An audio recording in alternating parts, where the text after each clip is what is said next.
All right, we're back at it again. Thank y'all for coming back after a snowy Wednesday. Like I told everybody, I had to take my daughter to work. They made her work, but not all day. I came back and got her, but when I dropped her off at work, I drove through the parking lot over here going in front of the children's building, and I was sliding. It was a whole sheet of ice over there, and so Wednesday night would not have been good here. So thank y'all for having patience with us as we try to keep it safe. And then we're back here again today. And we're in a familiar portion of Scripture today. We oftentimes hear of Jacob wrestling with God. We're going to look at that today. And what that's a difficult portion of Scripture, but we're going to look at that. So before we get started, let's open in prayer, and then we will dig in. Okay. Well, Father, thank you for those that are able to be here. We thank you for those that watch online. We thank you that we have that opportunity, the technology that can make that a reality. And Father, for those that are watching online, that it would be clear, they could hear, it would be easy to follow. And just thank you for that so very much, Father. As we look in the Scriptures today, help us understand where you were at work then and there so that we can recognize that today. Father, as always, have your way. We thank you, we love you, and it's in Jesus' name we pray. Amen.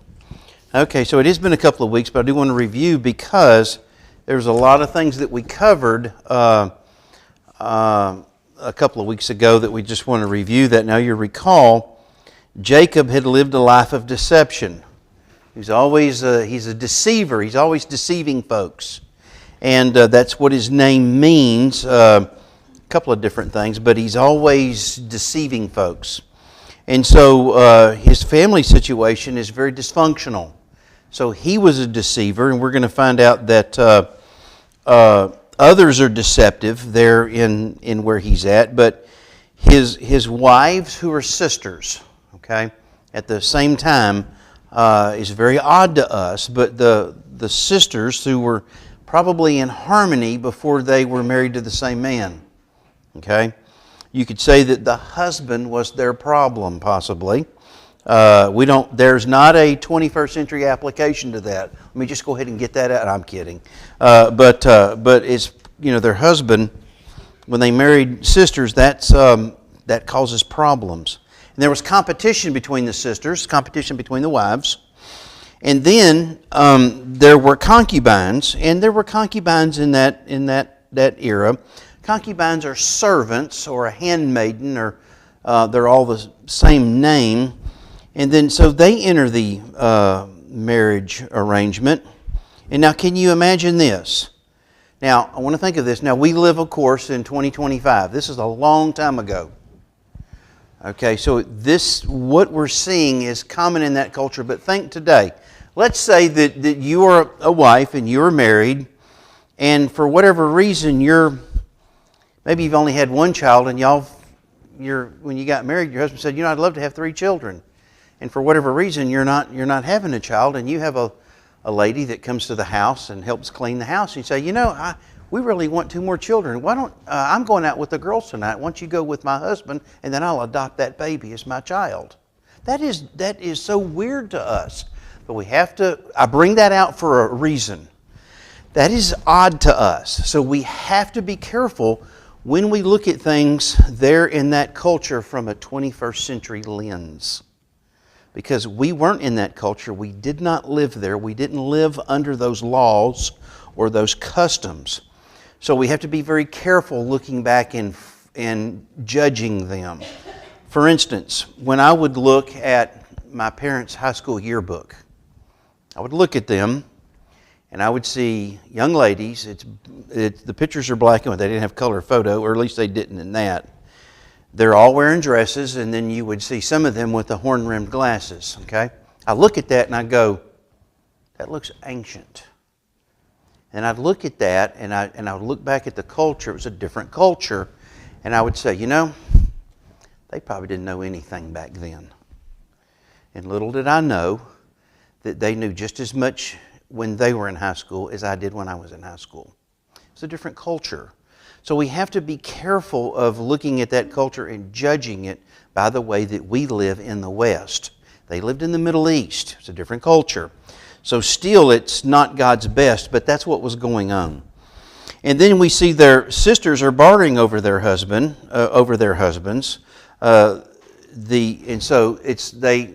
One has some mandrakes, and the other wants the mandrakes, and said, "If you'll sleep with my husband tonight, I'll have your mandrakes." And it's just there's that competition there, which they should never ever have to deal with.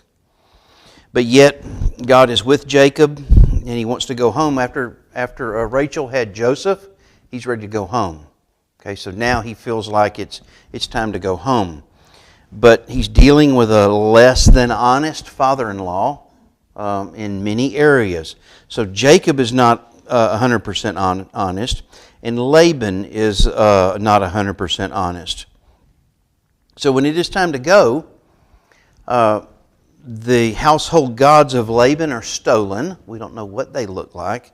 They were usually figurines of rock or wood or something like that. So whenever you hear the phrase, worshiping sticks and rocks and frogs, what I meant by that is a carved wood image out of a stick or a limb, out of a carved rock image, or you would see a little animal or a figurine of something like an animal or a bird or something like that. And those were the household gods. And Laban had those, and so they were taken. They flee, but God warns Laban, and then there's a covenant treaty. And there's a border between them. It's a treaty dealing with a land border. It's a treaty that deals with a boundary. Neither one of them are to cross over each other's border. And then within the covenant, it is a peace treaty, and then it also is a covenant dealing with Jacob's wives. He's not to take on additional wives and things like that. So it is certainly a covenant of that time, and then Laban says goodbye and everybody goes home. But still, there was a lot of infighting that got them to that point. It was tough.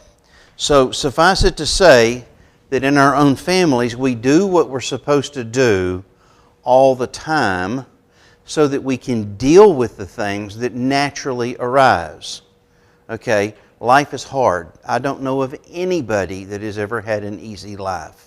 Some are going to be less difficult than others, but still, life is difficult.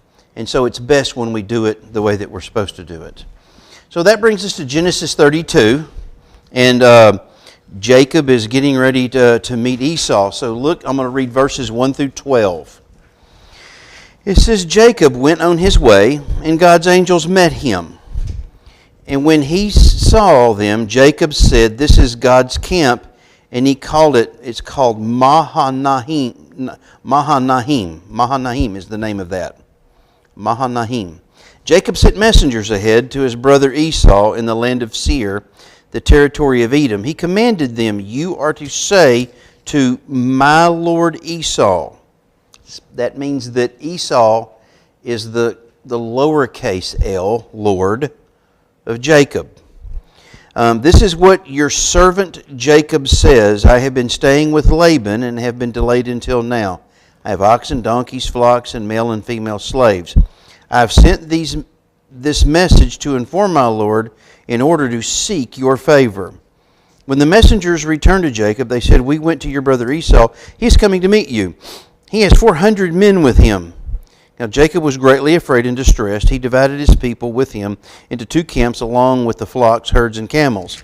He thought, if Esau comes to one camp and attacks it, the remaining one can escape. Then finally Jacob said, "God of my father Abraham and God of my father Isaac, the Lord who said to me, 'Go back to your land and to your family, and I will cause you to prosper.' He goes, I am unworthy of all the kindness and faithfulness you have shown your servant. Indeed, I crossed over the Jordan with my staff, and now I have come to 2 camps. I have become 2 camps. Please rescue me from my brother Esau, for I am afraid of him. Otherwise, he may come and attack me, the mothers and their children." Okay? "You have said, I will cause you to prosper, and I will make your offspring like the sand of the sea, too numerous to be counted. Now, I want to point out before I go into this, he's around 90 years old. Okay, I forget the exact age. I read where it was somewhere. He's not going to be having a whole lot of other kids. God said, I'm going to bless you through your offspring. It's not like he's going to have a lot of other kids. And so Jacob is straddling both sides of the fence here. What I mean by that, he's straddling the fence of human ingenuity and trust in God. And he's trying to merge the two. And we see that happening. So let's look at this in perspective here. So the first thing we see there, Jacob encounters angels. And he recognizes who sent those angels, because those angels are messengers of God. They're incredibly powerful.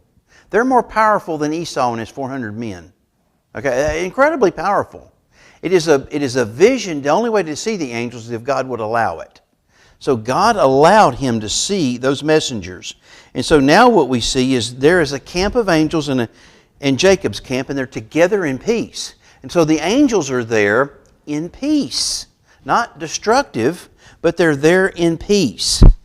And so he should have seen that. Now, he wouldn't have known this, but do y'all remember that God's messengers or protectors in his 2 Kings chapter 6, Elijah sees all the angels on the mountain, and the angels on the mountain took care of the Aramean army.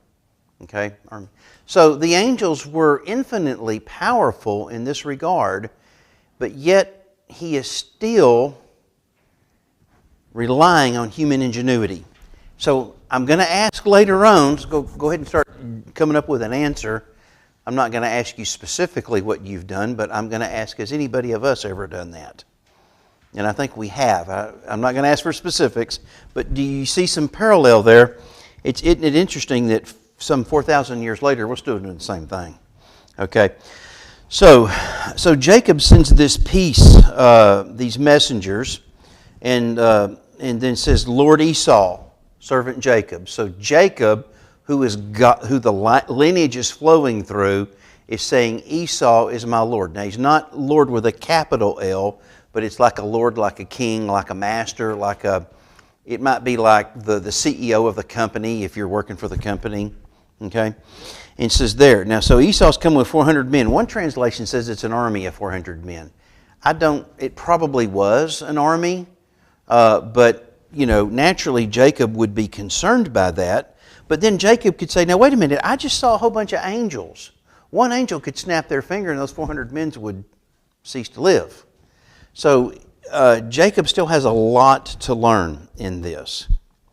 And then, after having seen those angels, he arranges his family in what would be like the military strategy of the day. I'm gonna sequence my family so that if one of them is attacked, the others can escape. Or if it is a military movement, if one of them is attacked, then I can come with 2 additional waves of reinforcements. This is a military tactic.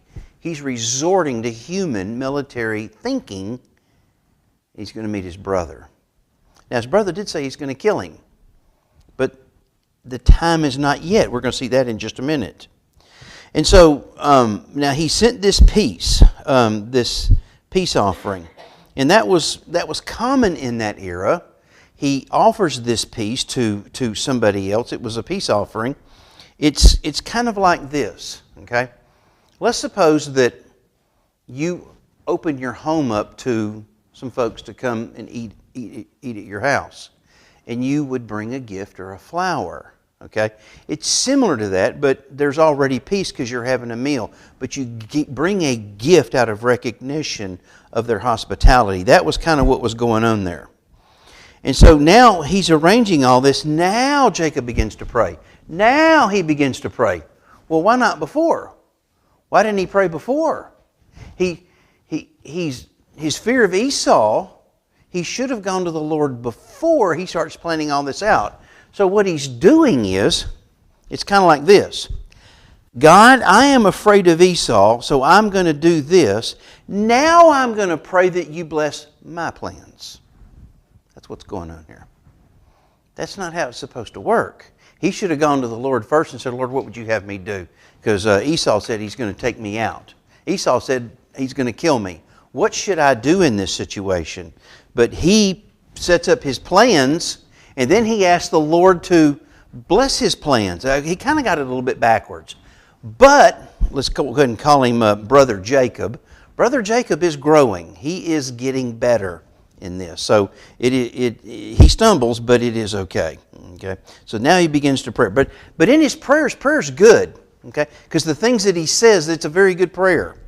It's an honest prayer. It's a humble prayer because he repeats back to God what God said earlier. So in other words, when we would be in a situation, it's kind of like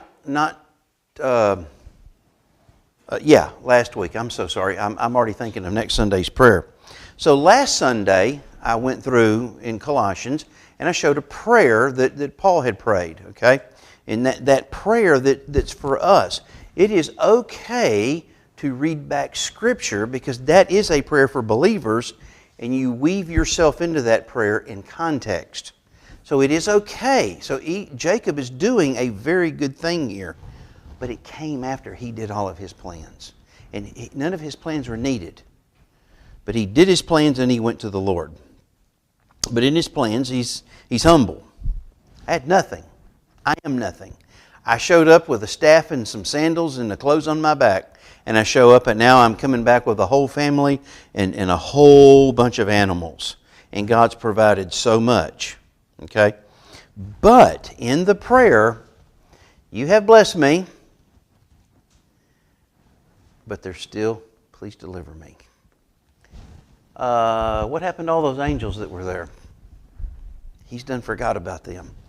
Those angels aren't there just hanging out. They're there for protection. And God didn't he need the angels? God could have just said it. But yet those angels are there, and Esau forgot all about them, and Esau's still over there working his stuff. Okay? So let me give you an example like this. Let's suppose that I had prepared a sermon, and then this isn't going to happen, of course, and then I encounter a whole bunch of angels. I say, okay, that's okay, but be sure and sign the black binder and go sit down. I've got a sermon to preach. No, they're there. God sent them. God's getting ready to do something, and Alan needs to get out of the way. Jacob needed to get out of the way and not ask them to follow all the steps. And so, but Jacob's getting better. Jacob is learning. Jacob has to get a couple of knots on his head before he can figure it out. So look there in verses 13 through 23 of chapter 32. Okay. Okay, starting in verse 13. Okay, he says he spent the night there. Okay.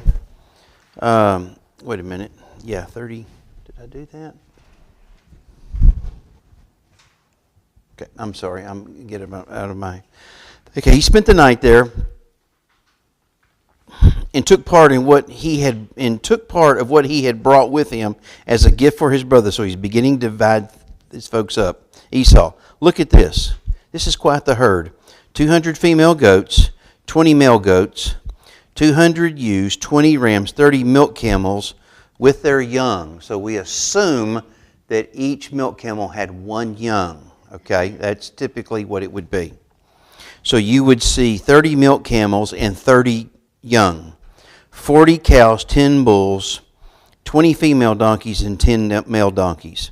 He entrusted them to his slaves or his servants as separate herds and said to them, "Go ahead of me and leave some distance between the herds."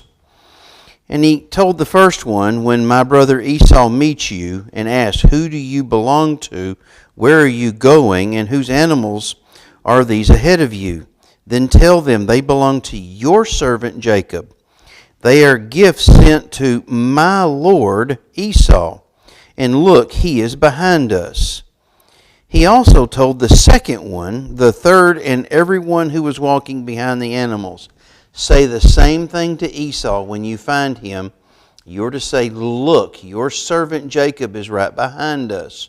For he thought, 'I want to appease Esau with the gifts that is going ahead of me. And after that, now I can face him, and perhaps he will forgive me. Forgive him of what? That he took his birthright and his blessing.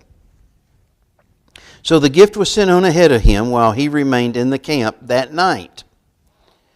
So they are traveling at night, going to Esau, who said they're going to kill Jacob, and Jacob is not with them. Quite the leader, isn't he? Okay. During the night, Jacob got up, took his 2 wives, his 2 slave women, and his 11 sons, and crossed the ford of Jabbok. So now they're traveling out. He took them and sent them across the stream along with all his possessions. Jacob still has a little bit to learn. Okay. So I'm calling it his unnecessary strategy. It's very unnecessary. Okay, so he's hoping for, it's kind of like this. I've got all these angels around me. I'm going to pray for God to help me. But if all else fails, if the angels fail and God doesn't come through, then we're going to fall back on my strategy. That's what's going on here. And so what he's doing is in case of all else fails, I'm offering this peace offering, this peace treaty between me and my brother, because just in case if God isn't able to come through. But yet God had already told him, I'm going to preserve you. The promise is going to come through you and your family. And before he got to Laban, God said, I'm going to be with you. Then God left and Jacob repeated everything, but Jacob is still working it from his perspective. Okay, so 580 animals. There are not a whole lot of people that have herds of 580 animals. Okay, when I lived there in Texas, I lived on this. They call it a farm to market road. If you've ever been in Texas, and in the east, it's a ranch road in the west. But anyway, farm to market, and I lived on the same farm to market road as at one point was the largest Buc-ee's that they had ever made. And there was corn. They raised a lot of corn, a lot of cattle in that area. I didn't know anybody that had 580 cows. People had, that's a lot. And so he's got 580 animals that they're traveling. That's a gift offering, which is not the majority. The majority he probably had somewhere around 2,000 plus animals. That's a lot. Okay? And so look at all of this that God's prospered him, and he's still saying, I'm going to do my strategy. Okay? And so these specific animals are so important in that culture. Those were animals that were valuable. That would sustain an incredibly huge family, or even, if you want to call it back then, a clan or a tribe or something like that. It would sustain them. That was commerce. That was security. That was, you would farm with them. You would use them for all kinds of things. So this is incredibly valuable. But even then, he divides his family. His servants, his slaves, they go first. They head out first. Think of it like this. Hey, servants, since y'all are so expendable, I'm going to let y'all go first into an unknown situation. My brother seeks to kill me, but I'm going to send y'all out there first. So if you go first, and if Esau seeks revenge, maybe Esau will only seek revenge on you, and then it's going to take him a while to get to the rest of us. Maybe his anger will be appeased with you, and by the time he gets with us, everything will be okay, and God bless you. That's what he's doing. He's sending his servants out first, because in the possibility that if Esau's taking revenge, they're the ones that are going to get it. That's quite the leader, isn't it? Quite the leader. And so they're there. They meet Esau to give the gifts to appease Esau. So servants depart, and then they sleep. Okay, the servants go out at night, and yet him and his wives go to sleep for a little while. So there's some distance between them. Okay, the leader does not send the people out without a leader. You don't do that. And that's what he's doing, sending the servants out. And so that there would be some distance between them. Okay? And then Jacob's larger group of the servants are out there without him. Now, and then in a little bit, after they've had some rest, Jacob, Leah, Rachel, Zilpah and Bilhah. They're not named here, but they're the two servants. And remember, Bilhah is the one that we're going to see here before long that Reuben sleeps with, and then he loses his firstborn blessing because he slept with his dad's concubine. That's a no-no. And so Bilhah is there, and that's why Bilhah's name keeps getting mentioned. Okay, and then the rest of the family, they finally depart to meet Esau, but there's some distance between them and them. They get to meet Esau first, that's his plan, and then they get to meet Esau. But we're going to see that even then he sequences them out. Okay, in other words, it's kind of like this. They said that, Jacob, we've served you, but we're out here all alone. The Bible doesn't bring that out, but that's what he's doing from a tactical standpoint, is he's sending them out. And by the way, you see there was no law out there. You think of the Wild West. There's no law. Like the shootout at the OK Corral. Out in the middle of the desert, there was no law. The law was who had the most might. That's the law. And so that's where they how that worked itself out. Okay, so let's go into 24 to 32 now, and we're going to see something that's very important. We're going to spend a fair amount of time on this slide. Okay. Jacob was left alone. We don't know why he was left alone. He was just alone. Obviously, God separated him for this purpose. And a man wrestled with him until daybreak. Now, we don't know how long that was. Okay, the length of time. Okay, because remember, the other people departed, it was dark, and then they slept a little bit, then they departed, it was still dark. When the man saw that he could not defeat him, he struck Jacob's hip socket as they wrestled and dislocated his hip. Then he said to Jacob, "Let me go, for it is daybreak." But Jacob said, "I will not let you go unless you bless me." And then this man says, "What is your name?" The man asks. He says, "Jacob," he replied. "And your name will no longer be Jacob," he said. "It will be Israel, because you have struggled with God and with men have prevailed." Then Jacob asked him, "Please tell me your name." But he answered, "Why do you ask my name?" And he blessed him there. Jacob named the place Peniel, for I have seen God face to face, and said, "Yet my life has been spared." The sun shone on him as he passed by Penuel, limping because of his hip.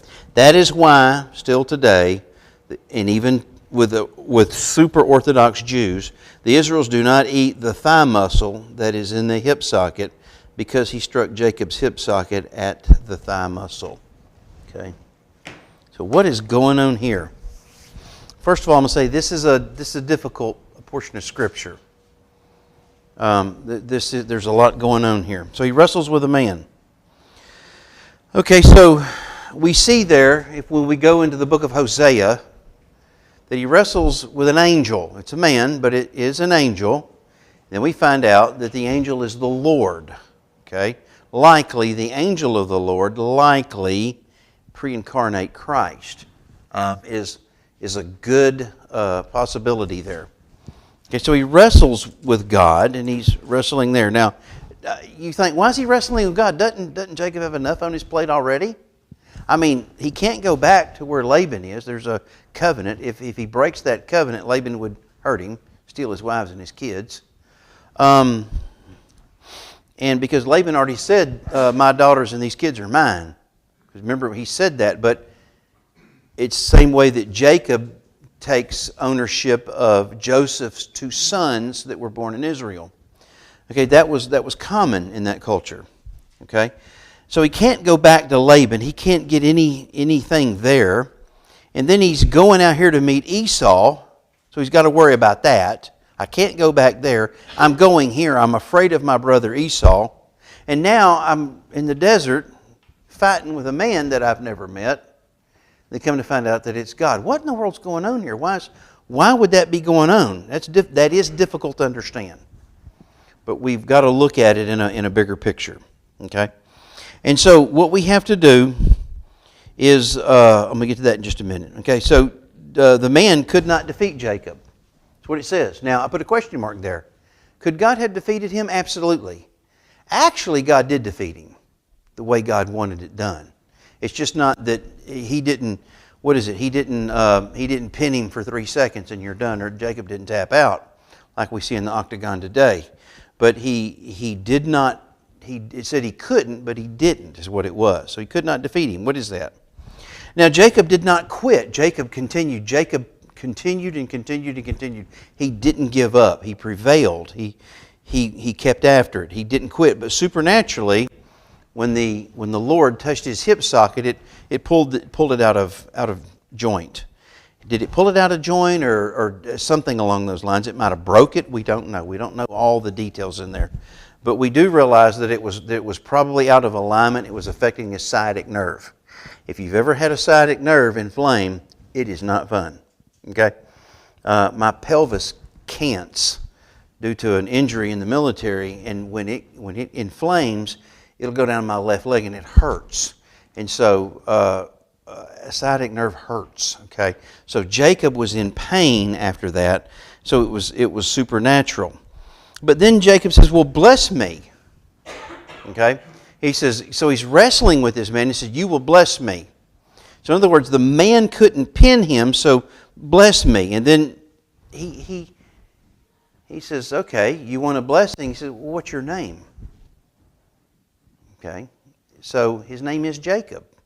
Now what does Jacob mean? Deceiver, schemer. That's what his name means. He says, my name's Jacob. The angel said, nope, your name is now Israel. Your name, you get a new name. You're renamed Israel. So how do we when we come to this, I'm going to get ahead of myself. One more thing here. We're not yet in the promised land. We're outside the land. We're getting ready to go into the land. We're not in it yet, at least in this narrative here. So we're getting ready to go. And what's happening here is God is getting Jacob's heart right for where he's going to be taking him. He's going to be taking him into the land. He's going to settle in the land. He's still going to have another child, Benjamin. Okay? But he's going in the land to be the last, to be Abraham, Isaac, and Jacob, the 3 patriarchs. He's the last. He's the father of the 12 tribes of Israel. He had to get Jacob right so that he could change his name to Israel, which the nation Israel would come out of him. So why did God do it this way? For what reason?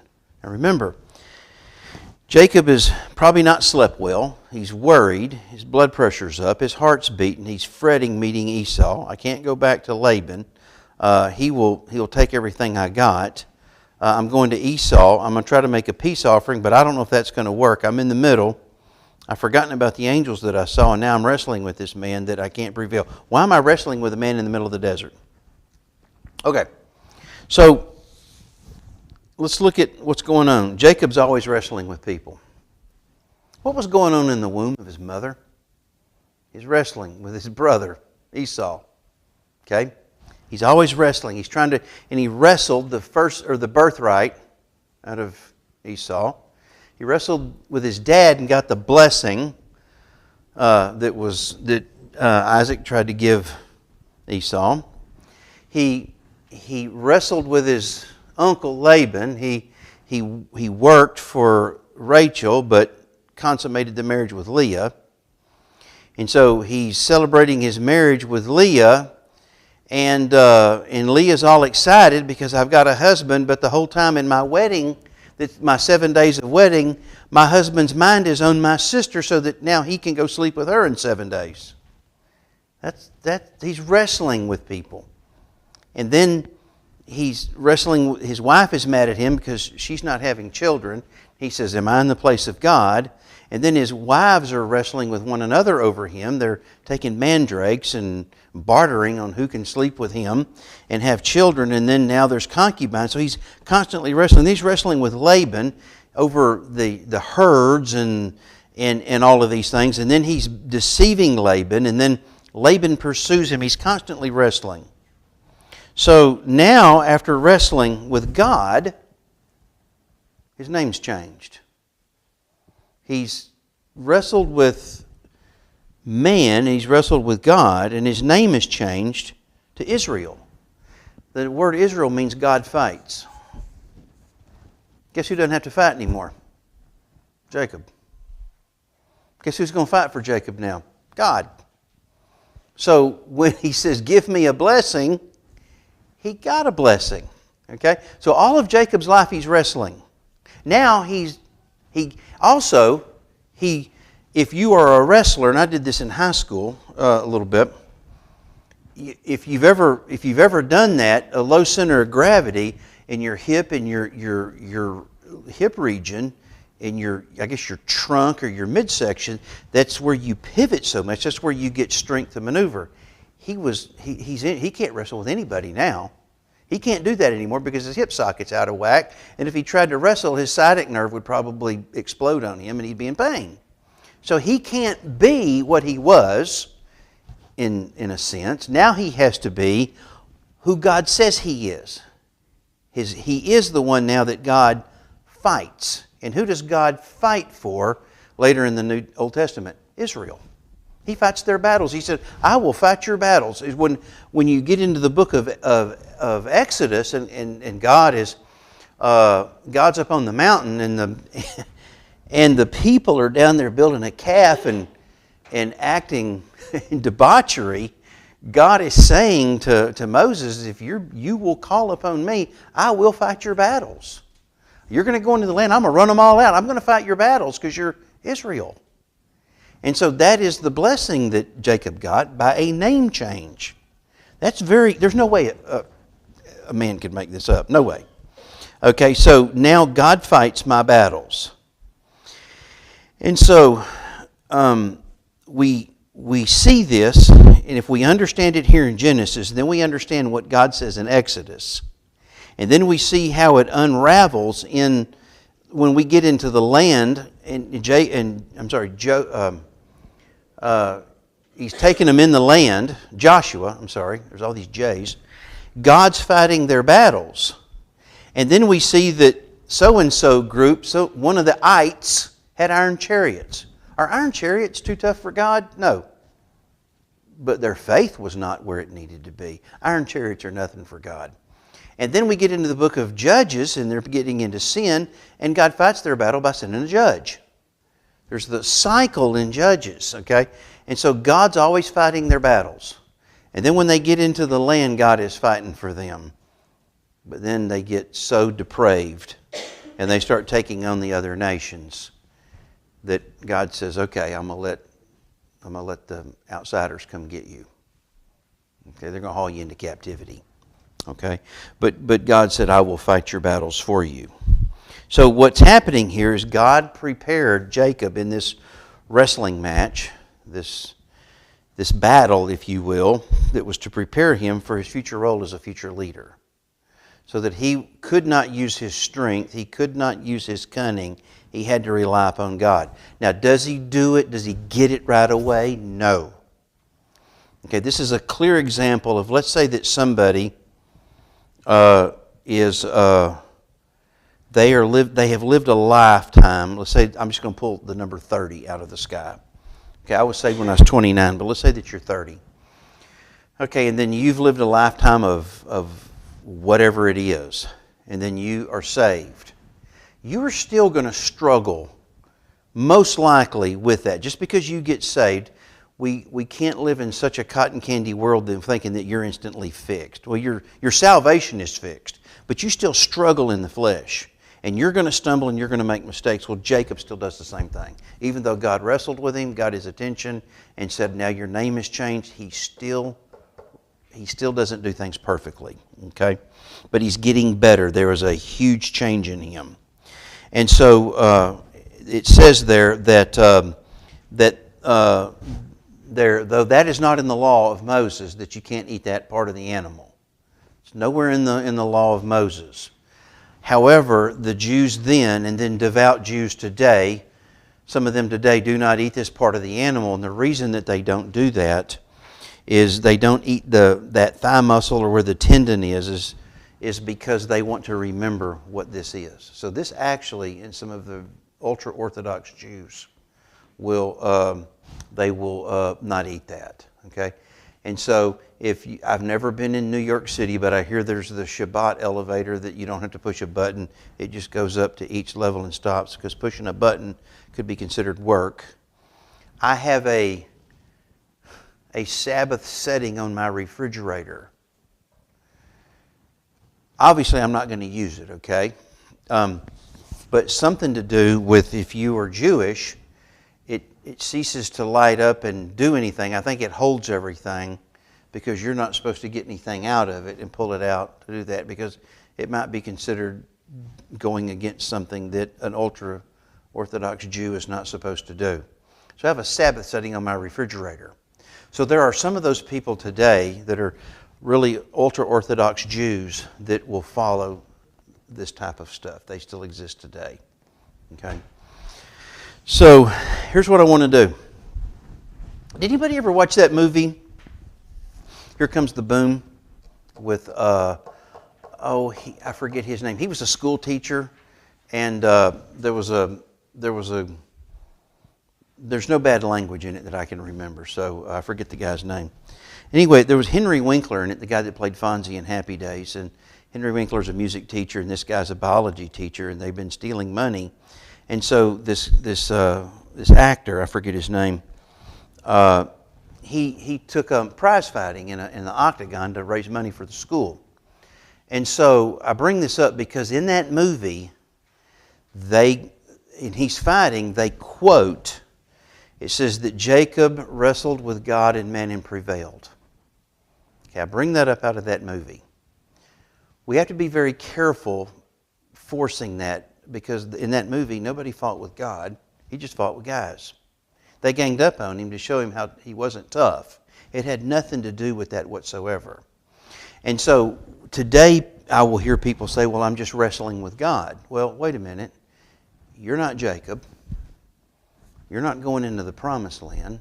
You're not one of the patriarchs of the 12 tribes of Israel. That was an isolated incident for Jacob in that way than in there. Okay? So we got to keep that in context. We're not in the patriarch lineage. We're not in the land. And he did that specifically with Jacob for a very specific purpose. Now, with that said, I'm going to ask a few questions. Have you ever been in a situation where you felt that you were wrestling with God? Not God wrestling with you, but that you were wrestling maybe against God. Thank you, Ron, for your honesty. I appreciate that. Am I the only one that's ever done that? I don't think so. I think I've been there. And after I wrestled with God and I couldn't defeat Him, then I would take a step back and say, this isn't working. This is not how it's supposed to be. Now that I'm exhausted and wore out, I'm limping and I'm hurt. Maybe I'm bloodied and bruised and I'm embarrassed and I'm hurt. Maybe I'm going to step back and do it God's way. And then I realize, it's an email that I sent Brenda not too long ago, that I don't trust God until I have to trust God. When I have to trust God, I do trust God. When I do trust God, I realize all along that I could trust God. So the moral of the story is, trust God. Okay? I think if we're honest, we've all been there. You know, I'm not asking for a show of hands or everybody getting confessional here, but I think we're all, and I see some of your smiles, I think we're all been there. Okay? But in this here, he wrestled with God, and there was only a couple of incidences later that he was really not fully devoted to the Lord that we'll look at. But he made drastic improvement. We don't see the fighting, we don't see the deception, we don't see the deceiving like we used to. God took care of it all. God fought his battles. He didn't have to manage appearances and opinions. He didn't have to manage everything. He allowed God to do it. And so this is an important lesson for us here. Okay? But we certainly do not want to take that out of context. Okay? Okay, so Jacob is finally going to meet Esau. And there's a lot going on here as well. Okay, so we're going to look at all of chapter 33, and I will read that. Okay, So now he's fought with God, and it says, now Jacob looked up and saw Esau coming toward him with 400 men. So he divided the children among Leah, Rachel, the two slave women, and he put his slaves and their children first, Leah and her children, and Rachel and Joseph last. So here he's still showing prominence to Rachel. He was supposed to marry Leah. She was the firstborn, okay? The promise goes through the firstborn, okay? It didn't go through Esau because Esau didn't care about his birthright. So God said, if you don't care about it, then it'll go through Joseph. I'm sorry, Jacob. Okay, and then he put the slaves in. Let's see down here. It says, but Esau. Then he himself went on ahead, and bowed to the ground 7 times until he approached his brother. But Esau ran to meet him, hugged him, threw his arms around him, and kissed him. Remember when we said that kissing, whether it be a man to a woman that's a relative, or a man to a man, a relative, and also it's a form of communication in that culture, and you see that happening today. It's just different back then. Then they, plural, wept. When Esau looked up and saw the women and children, he asked, who are these with you? He answered, the children God has graciously given your servant. So he's acknowledging again that now God gave all of this family to me. Okay, then the slaves and their children approached him, that's Esau, and bowed down. Leah and her children also approached and bowed down. And then Joseph and Rachel approached and bowed down. So Esau said, what do you mean by this whole procession I met? He says, to find favor with you, my lord. He answered, he goes, man, I've got enough, my brother. Esau replied, keep what you have. But Jacob said, no, please, if I have found favor with you, take the gifts from me, for indeed I have seen your face, and it is like seeing God's face, since you have accepted me.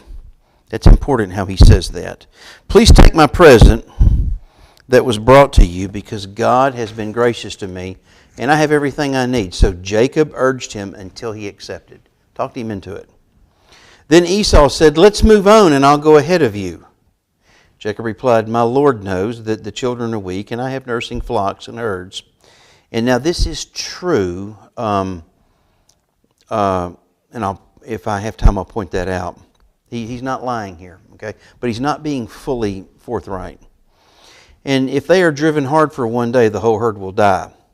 He says, let my Lord go ahead of his servant. I will continue on slowly at a pace suited for the livestock and the children, and I till I come to meet my Lord at Seir, which he never goes. Esau said, let me leave some of my people with you. But he replied, why do that? Please indulge me, my Lord. That day Esau started on his way back to Seir. But Jacob went to Succoth and built a house for himself and shelters for his livestock. It's because of the time of year that it was, they needed to build those shelters. And so that would have been the time that there would have been they would have been young, is what most scholars think. And that is why the place was called Succoth. Okay, after Jacob came from Paddan Aram, he arrived safely in Shechem, the land of Canaan, and camped in front of the city. He purchased a section of the field where he had pitched his tent from the sons of Hamor, Shechem's father, for 100 pieces of silver. And he set up an altar there and called it God, God of Israel. Now, some of your translations won't call it God, God of Israel. It will be, as I have here, it will be El Elohe Israel. El Elohe Israel. Okay? And we'll some of the translations say that. Some of them, it means the same thing. God, God of Israel. Okay. So he's seen angels, and then he's wrestled with God, and he's injured, but he's growing. He is being discipled by God at this point. Okay? More so than in the past. And so he divides his family by the servants and then Leah and Rachel. But who goes out ahead of everybody? Brother Jacob. He's getting there. Brother Jacob's under construction. Anybody here ever been under construction? I think so. We don't all have to raise our hand. Okay, or both of our hands, okay? I think he's under construction, okay? But he goes out first. So he divides his family, but he does that. Now, he bowed down 7 times. That's very important. And then everyone there that was in his family bowed down. That's incredible significance. So in that culture then and there, so when you bow down 7 times, it doesn't have anything to do, it's not the biblical number 7, the number of completion, though it certainly is a parallel to that. 7 bows was from a servant to the king, or the servant to their suzerain, which would be, and then they would be the vassal, which would be under covenant treaty. We covered that a few months ago. So the suzerain was in the covenant was the stronger. The vassal was like a vassal state, was the weaker, but they would be in covenant with one another. So even there would be the suzerain and the vassal. If somebody attacked the suzerain, the vassal would come in the defense of the suzerain. If somebody attacked the vassal, the suzerain would come in defense of the vassal. So, but you bowed 7 times in front of that. It was important. Then the whole family comes and bows. Now it doesn't say they bowed 7 times, but it says that they bow to him, which means we are your servants. Yeah, I'm Jacob's servant, but as Jacob's servant, since Jacob is your servant and I serve Jacob, now I serve you. So now they have 2 masters, if you will. This is huge. Okay, and then and it's possible that Jacob's earlier words might have scared them, because he's telling them, you're to do this, you're to do that, you're to appease my father, and oh, by the way, if he attacks somebody. So we don't know exactly what he told them, but it's likely they're trying to appease Esau just like Jacob is. So he bowed down there. And so all this is going on. Esau hugs Jacob. Well, the hostility's over. The hostility's forgotten. Esau's done got over it. Now, if you'll recall, in Genesis 27:41, Esau said, I'm going to kill Jacob when the time of mourning of Isaac. Isaac's still alive. He hadn't died yet. So if Esau was going to follow his plan, he still can't kill Jacob, because Isaac hasn't died yet. So the period of mourning for Isaac is not there yet. So Esau, this 20 years later, has done gotten over it. He's done got a family. He's moving on with life. He's not holding a grudge. Esau, in some regards here, is the bigger man. But not entirely. But they embrace, and so the hostility is over.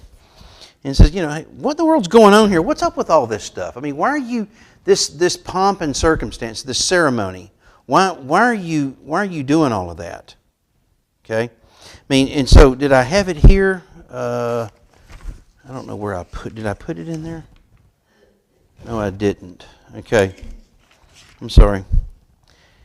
Yeah, 580 animals. That's a lot. That's like it's like between nation states. That's huge.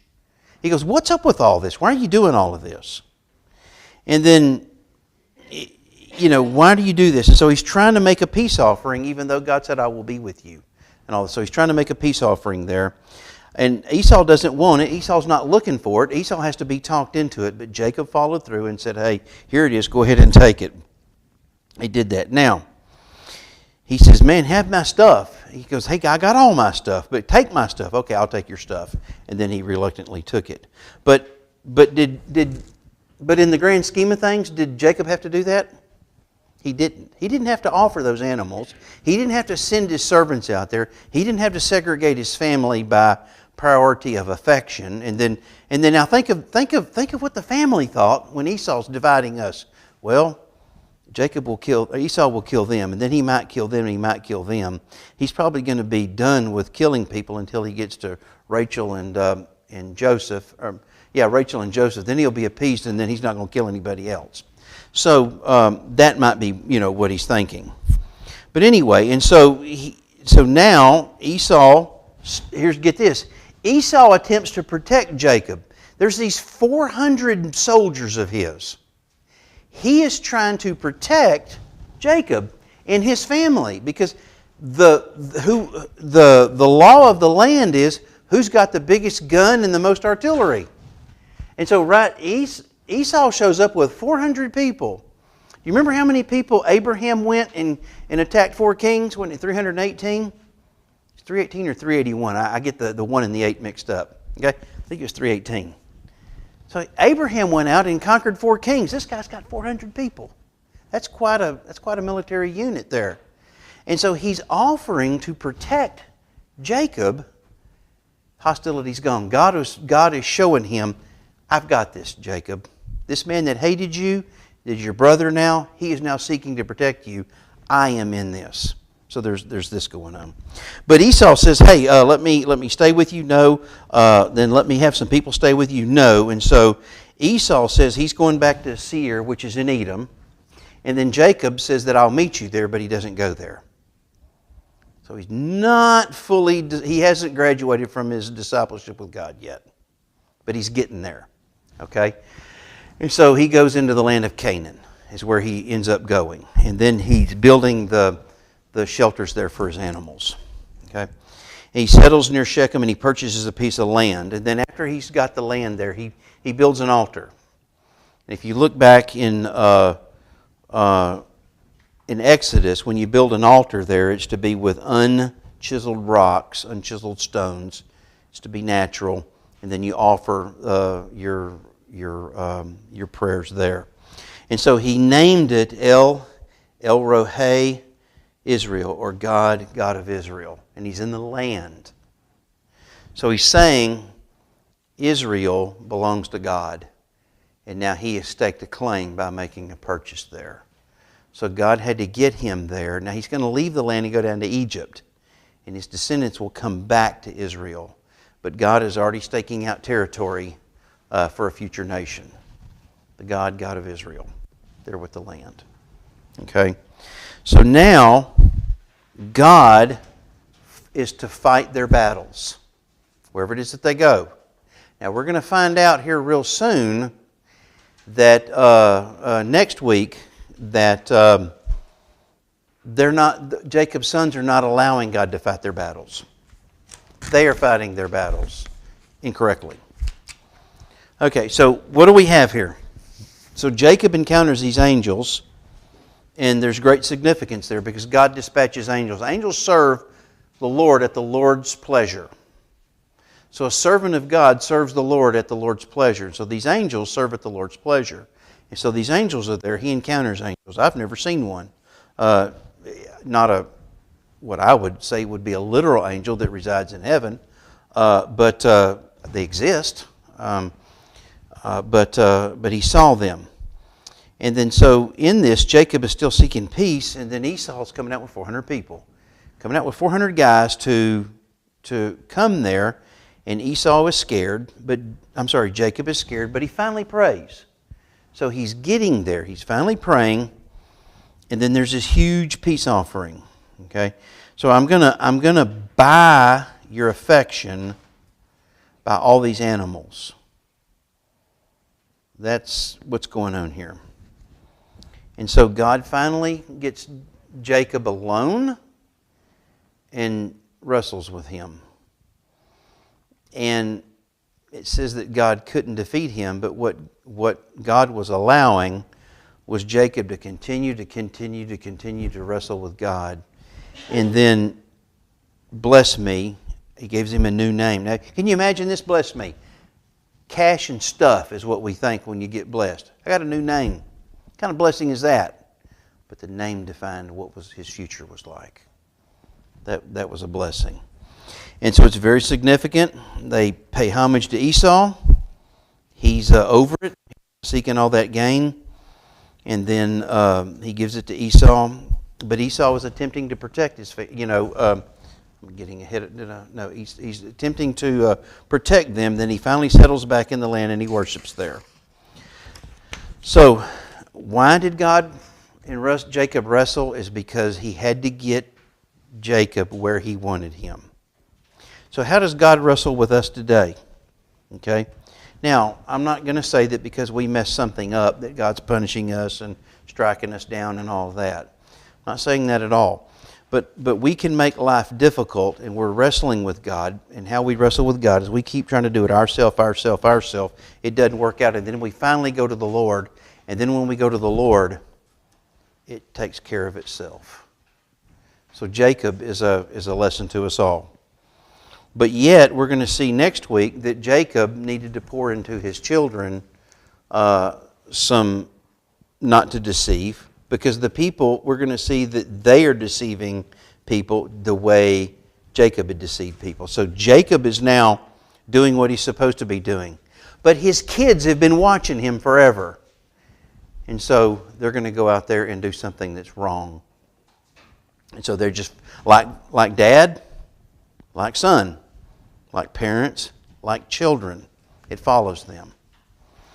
So let me ask this question. Would anybody in here want to share, you don't have to give all the details, how they wrestled with God one time and you finally let God win? Anybody? I guess I was curious. I can't ever come in here and not say anything unless I misunderstood something. When Jacob, this man that he fought with, Mm-hmm. did I understand you to say that was actually God? Yeah, because it says in Hosea, here is, I'm sorry, where did I put it? Here you go. Yeah, you go to Hosea, chapter 12, verse 4. It's an angel. And then in 12:5, we realize it's the Lord. Okay, and I did the Lord, the capital letters, but a lower font. That's Yahweh. Okay, so that was the Lord. Okay, but it's an angel, and so it's quite possibly the angel of God, though I'm not going to die on that hill. That would be possibly the incarnate Christ. Okay, the pre-incarnate Christ. I'm sorry. Jacob won.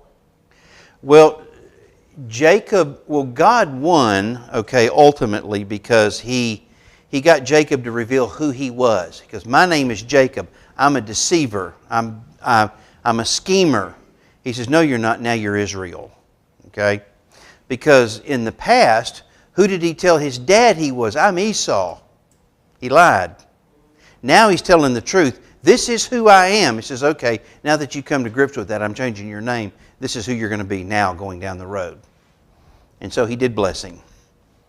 So Abraham, Isaac, and Jacob, his name was changed to Israel, which is the name of the nation that would bring forth the Messiah. So he's a liar, a thief, or whatever. He was. He was all of those. And now God said, that's not who you are now. Isn't that interesting? Now your blessing is that's not who you are now. I'm giving you a whole new game plan. Yes. So, there was a while back, this would have been in 2006, I guess it was. We were living in New Bern, and we did our version of the Connect class in my home. It's a very large church, and so we had about 15 adults. Then we could get a max of 16 in the arrangement of the living room, a few kids. And so Pam and I hosted it monthly, usually not December. There was 1 month that we didn't do it, okay?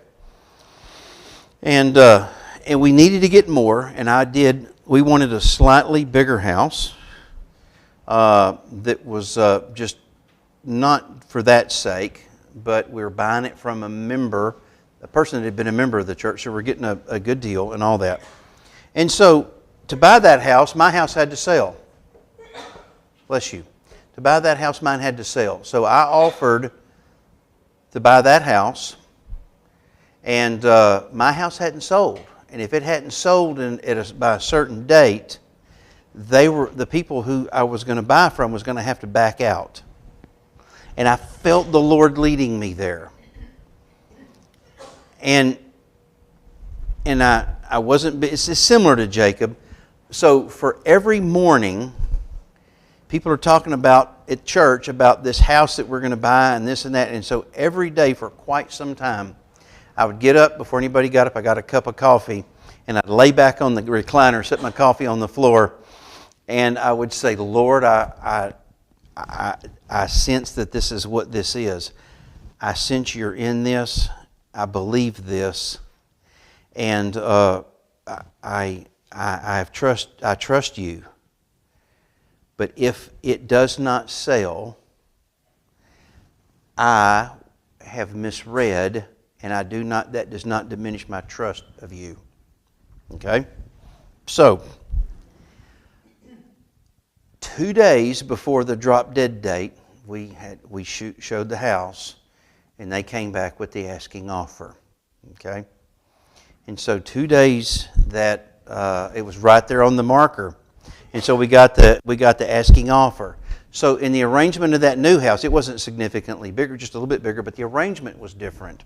Now in the living room, I could get 35 adults. It's just the way the house was arranged. And so now I could get 35 adults, and we typically have about 14 kids there. So I'd have 50 people in the house, roughly once a month to do the Connect class. That's a huge church. That's what I did. So I didn't wrestle with God. I wrestled with myself going to the Lord, and He came through. He didn't change my name, but He changed my address so I could better serve Him. And I was so thankful. And I'm here to tell you, I'll never forget it. I'm not asking the Lord to throw me back on the recliner and do that again. But I am here to tell you, I was trusting. I was really trusting. And so I'm so thankful that He brought me through that. I'll never forget it. But here's what it did do, and here's what it did with Jacob. He realized that he could go to God, and God would take care of things. And then if I really, my wife and I prayed about it, and we felt God was in it, then we knew that God was going to have it. I was wrestling in a different way. So I am thankful for that. I'm so thankful. Okay. So we can. God's going to see us through. He will. Anybody else before we close? I know this was a couple of shorter chapters. Coming up in the near future, we're going to have a whole lot of names. We're going to look at Esau's family. We may not spend any time on that. I might just read through that. We might not do anything there. We might pick up a third chapter here real soon. We'll just have to see how that goes. Because some of that, I'll just point out where some of that, we see some of that later, but most of it is just a bunch of names that it's there for information. Okay? So, thank you for being here. Thank you so much. I'm so thankful that more people are coming out of the bad sickness. I want you, if you would, now I got a couple of minutes. I want to read you where we're going Sunday. You need to be there Sunday, okay? This is full of information. And I'm going to say this is an essential on the faith that if we don't agree on this, I'm going to make a statement that if we don't agree on this, that we have to part ways. What I mean by that is if there are organizations out there that don't agree to this, we cannot partner with them. So look there, if you're in there in Colossians 1:15, now just listen to this. It says, He is the image of the invisible God, the firstborn above all creation. For everything was created by Him, which means Jesus created. In Genesis 1:1, Jesus created. For everything was created by Him in heaven and on earth, the visible and invisible, whether thrones or dominions or rulers or authorities. So whether it's visible or it's invisible, the subatomic structure, the angelic realm, good or bad angels, all the thrones and the dominions and rulers and authorities, and all things that were created through Him and for Him. He is before all things, and in all things, and by Him all things hold together. That is the Christology of Christ. Because there's 6 heresies that rose up in the early church, and everything we see today is a spinoff of one or more of those 6 heresies that happened in the first 4 centuries. So if we don't have a good handle on this, there's so much that we miss. So if you can, please come. The back of the bulletin is going to have a lot of blanks because of just what's in there. So please come if you can. If not, please watch online. And you can do that. Okay, with that said, let's close in prayer. And thank you all so very much. Father, thank you that we get to learn from Joseph. He made a lot of mistakes, but yet you didn't give up on him. He's growing. And Father, as his name was changed, he began to step into that. Even with a limp, he stepped into that. And yet he had to deal with some of the things of his children, his sons, because he had been a deceiver. He had manipulated things, and they did the same thing. But through it all, he kept his faith in you. And then he was able to see his family in one place, safe, there at the end of Genesis. So, Father, help us understand you hold it all. We see from our text in Colossians that it's all held together by Jesus Christ. That is where we rest. That's where we take our stand. That is where we take our refuge. Father, be with us. Bring us back together. We thank you. We love you. And it's in Jesus' name we pray. Amen. Okay, thank y'all so much.